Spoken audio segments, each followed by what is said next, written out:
नमस्कार।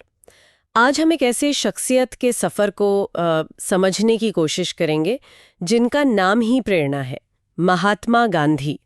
हमारे पास जो कहानी है वो मोहनदास करमचंद गांधी के महात्मा बनने की कहानी है और उनके जो विचार थे सत्य और अहिंसा के, उनकी पड़ताल करती है। सवाल ये उठता है कि आखिर कैसे, मतलब बिना किसी हथियार के एक इंसान दुनिया पर इतना गहरा असर डाल सकता है। चलिए इस कहानी के जरिए उनके सफर की कुछ खास परतों को खोलते हैं। बिल्कुल। और ये देखना बड़ा दिलचस्प है कि कैसे कभी-कभी बहुत ही निजी या कह लें साधारण से लगने वाले अनुभव भी किसी इंसान के अंदर एक असाधारण इरादे को जगा देते हैं। हाँ, तो कहानी की शुरुआत होती है उनके जन्म से। पोरबंदर 2 अक्टूबर 1869। और उनके शुरुआती माहौल का भी जिक्र है। पिता दीवान थे, माँ काफी धार्मिक।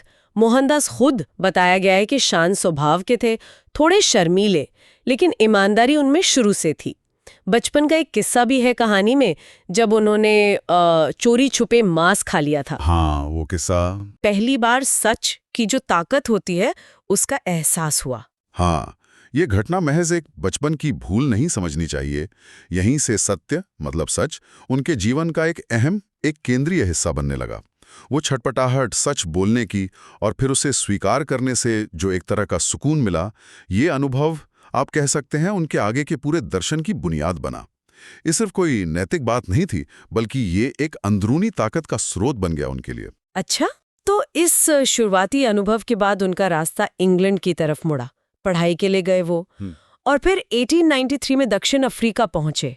और वहां जो हुआ वो ट्रेन वाला वाकया, वो तो जैसे जिंदगी का रुख ही मोड़ देने वाला था। बिल्कुल। रंग भेद की वजह से उन्हें फर्स्ट क्लास डिब्बे से बाहर फेंक दिया गया। हाँ, और उस रात, जैसा इस कहानी में जिक्र है, स्टेशन पर ठिठुरते हुए जो रात बिताई उन्होंने, उसने उनके अंदर सिर्फ गुस्सा नहीं जगाया, बल्कि अन्याय के खिलाफ लड़ने का एक मजबूत इरादा पैदा कर दिया। और दक्षिण अफ्रीका ही वो जगह बनी जहां उन्होंने पहली बार बड़े पैमाने पर सत्याग्रह का प्रयोग किया। सत्याग्रह? जी, सत्य के लिए आग्रह मतलब सच्चाई पर डटे रहना, लेकिन बिना हिंसा के।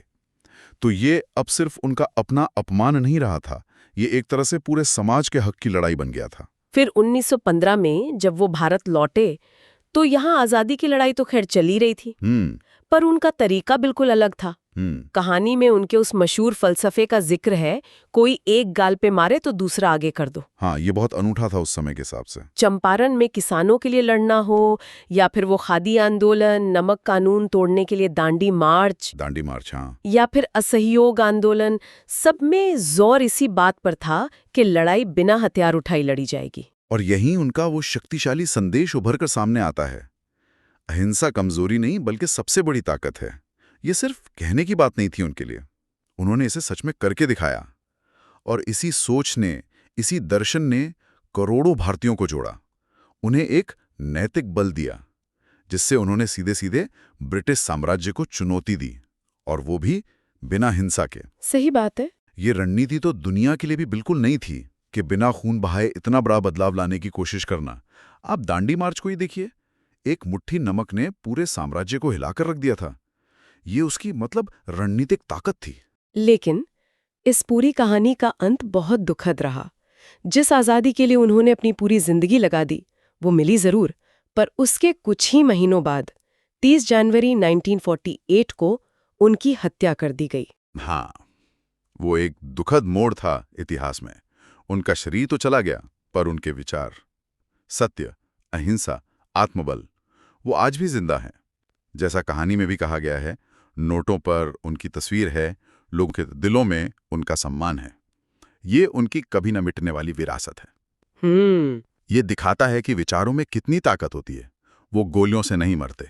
तो हमने देखा कि कैसे सच और बिना हिंसा के रास्ते पर चलकर मोहनदास महात्मा बन गए, और उन्होंने दुनिया को दिखाया कि बदलाव लाने के लिए हथियारों की नहीं, बल्कि मजबूत इरादों और नैतिक बल की जरूरत होती है। हाँ, और कहानी के आखिर में एक बहुत गहरी बात कही गई है, जो मुझे लगता है सोचने वाली है, कि बापू सिर्फ एक इंसान नहीं थे, वो एक विचार थे, और विचार कभी मरते नहीं। सही। यह हमें सोचने पर मजबूर करता है।